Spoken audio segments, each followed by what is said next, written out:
কিছু কিছু সংগঠন 10 মিনিটের বক্তব্যের মধ্যে 9 মিনিটের শিবির নিয়ে সমালোচনা করে, 5 মিনিটের বক্তব্য নিয়ে 4 মিনিটের শিবির সমালোচনা করে। আমি রিসেন্টলি একজনের বক্তব্য দেখছিলাম যে এক বক্তব্যে উনি 5 মিনিটের বক্তব্যে অলমোস্ট 33 থেকে 34 বার শিবিরের নাম উচ্চারণ করছে।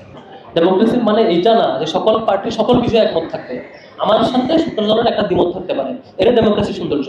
আর জায়গা হলো রাষ্ট্রের স্বার্থের যে ইস্যু, কমন যে ইস্যু, সেখানে সকল সংগঠন একমত থাকবে, এটা হচ্ছে আমরা চাই। তো এখন পর্যন্ত আমরা পেয়েছি প্রায় কমন ইস্যুর মধ্যে সকল সংগঠন একমত হয়েছে। তো বাকি যেটা দ্বিমত, এটা আমি পজিটিভলি দেখছি। অ্যালার্মিং হইলো কিছু কিছু সংগঠন 10 মিনিটের বক্তব্যের মধ্যে 9 মিনিটের শিবির নিয়ে সমালোচনা করে, 5 মিনিটের বক্তব্য নিয়ে 4 মিনিটের শিবির সমালোচনা করে। আমি রিসেন্টলি একজনের বক্তব্য দেখছিলাম যে এক বক্তব্যে উনি 5 মিনিটের বক্তব্যে অলমোস্ট 33 থেকে 34 বার শিবিরের নাম উচ্চারণ করছে। তো এরকম অ্যাপ্রোচ থাকলে এটা আমরা মাঝে মাঝে হতাশ হয়েছে, আবারও কি ছাত্রলীগের অ্যাপ্রোচ ফিরে আসতেছে কিনা।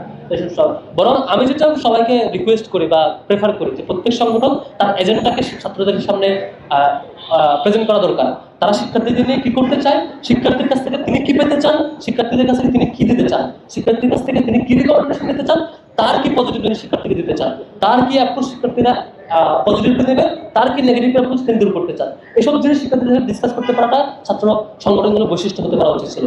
অথচ একটা সেমিনারে, একটা ডিসকাশনে একটা দলের 10 জন আলোচক থাকলে 10 জনের শিবির নিয়ে ডিসকাস করে, আবার দেখা যায় যে 10 জনের আলোচক মানে তার আলোচনার অধিকাংশ মিনিটে শিবির নিয়ে সময় ব্যয় করে। এটা মনে হয় এক প্রকার রাজনৈতিক এজেন্ডা শূন্যতার বহিঃপ্রকাশ কিংবা কর্মকাণ্ডের শূন্যতার বহিঃপ্রকাশ। আরেকটু নবায় বললে দেউলিয়ায়িত্বের বহিঃপ্রকাশ হবে যদি এরকমটা কন্টিনিউ হয়। আমরা এখান থেকে যে কাউকে ফিরে আসার আহ্বান নিশ্চয়ই জানাবো। আর সংঘাত নিশ্চয়ই হবে না বলে আমি বিশ্বাস করতে চাই। যেহেতু 5 তারিখের 5ই আগস্ট কিংবা 17ই জুলাই শিক্ষার্থীদের যে প্রতিহত করা, ছাত্রলীগকে প্রতিহত করা রাতব্যাপী, এই দুইটা ঘটনা আমাদেরকে শিক্ষা দেয় যে রাজনৈতিক দল কিংবা ছাত্র সংগঠন বাজে প্র্যাকটিস ক্যাম্পাসে করতে চাইলে শিক্ষার্থীরা এটা প্রতিহত করবে। সুতরাং কেউ এটা সাহস করবে না বলে আমি বিশ্বাস করি এবং গণতান্ত্রিক প্র্যাকটিসের মধ্যে দিয়ে থাকবে বলে আমি বিশ্বাস করতে চাই এবং সামনে এটা দেখতে চাই। আলহামদুলিল্লাহ আমরা যতটুকু দেখেছি সহ অবস্থানেই আছে, যেখানে ছাত্র শিবিরের একজন জনশক্তি যেমন হলে ঠিকঠাক তার অ্যাক্টিভিজম, তার অবস্থান জানানো হচ্ছে, কথা বলতে সবার সাথে, তার আলাপ শেয়ার করছে সবার সাথে। ছাত্র দলের একজন প্রতিনিধি হলে ঠিকভাবে থাকছে, বা বাম সংগঠনের সেই প্রতিনিধি থাকছে, প্রত্যেক সংগঠনে। এবং একজন যে রাজনীতি করতে চায় না, সাধারণ শিক্ষার্থী, সেও তার মতামতটার স্বাধীনভাবে মত প্রকাশ করছে। তো এরকম প্র্যাকটিস 1971-এর পর থেকে, বাংলাদেশ হওয়ার পর থেকে এখন পর্যন্ত কখনো এরকম এত বেস্ট পজিশনটা হয় নাই ক্যাম্পাসে এখন যেটা হয়েছে।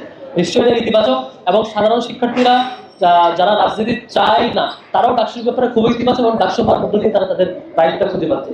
তো সেক্ষেত্রে আমার মনে হয় না কেউ বাজে প্র্যাকটিসে দিয়ে যাবে। বাজে প্র্যাকটিসে কেউ যেতে চাইলে শিক্ষার্থী তাদের বিরুদ্ধে যাবে বলে মনে করি, শিক্ষার্থী তাদেরকে প্রতিনিধিত্ব করবে। এবং কোনো সংগঠন কিংবা কোনো প্ল্যাটফর্ম কিংবা কোনো দুষ্কৃতিকারী যদি ক্যাম্পাসে বাজে রাজনীতি ফিরতে চায়, তার বিরুদ্ধে সাধারণ শিক্ষার্থীদের সাথে আমাদের সংগঠন থাকবে এবং আমরা সাংগঠনিকভাবে এটার বিরুদ্ধে আমাদের অবস্থান নিশ্চয়ই জানানো থাকবে। ইনশাআল্লাহ। Thank you.